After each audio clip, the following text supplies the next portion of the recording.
Hi, my name is Benoit Durand. I'm a co-owner in this condominium property. I'm also a member of the association board. About 2 years or 3 years ago, I've initiated the project in this building to basically provide the basic installation of charging stations for all of these 77 units in this building. One of the key drivers that we had to do the project is basically an issue of space. This is our electrical room. There's 77 hydro counters in here. So I've contacted an engineering firm to look at the various options that were available to us to provide one charging station for every one of the 77 units. Basically, we looked at 3 options.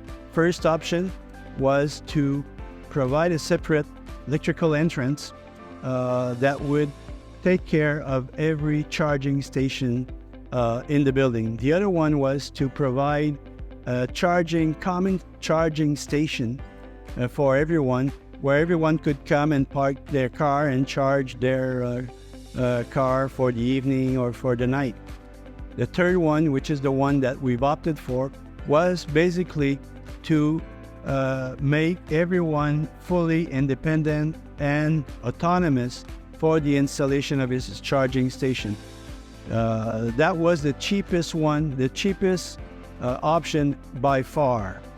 We've opted to go and work with RVE, Merbley, and Lilco to give us counsel and do the installation of the actual infrastructure.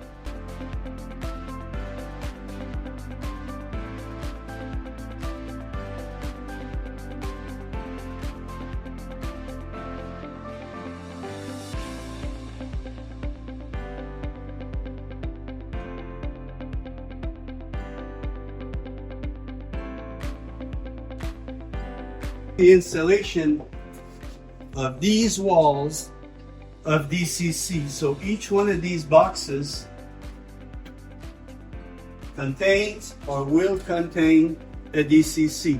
Each one of these boxes is associated with one unit and is connected to distribution panel on the upper floors, Hydro-Québec counters on the counter in the electrical room, and a conduct will lead from that DCC box up to the wall, up to the ceiling in this gigantic electrical highway, okay, that leads to the center of the aisle of the parking lot.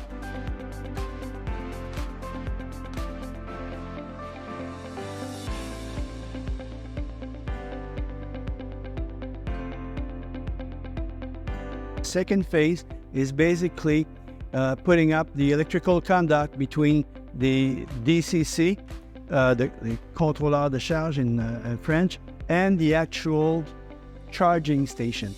That cost varies depending on how far you are from your electrical room in terms of your parking spot. The further you are, the more expensive it is. So it's a variable cost, and you can do it whenever you feel you're ready to do it, when you actually purchase your electrical vehicle, because that's when you can get your government grant for it, okay?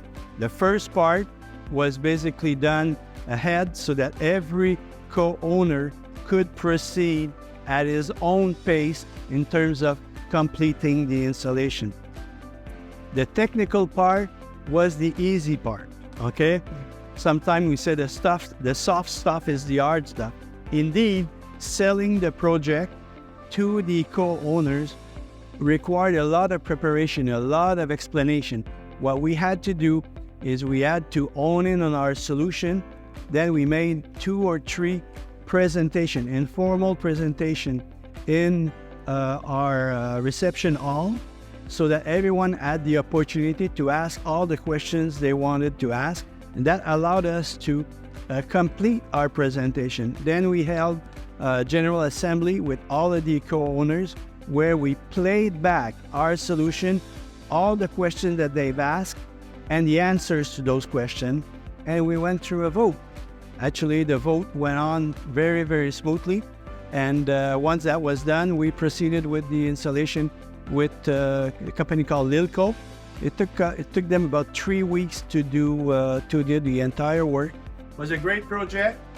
Lots of planning, a flawless execution, very good counsels from RVE and from Lilco.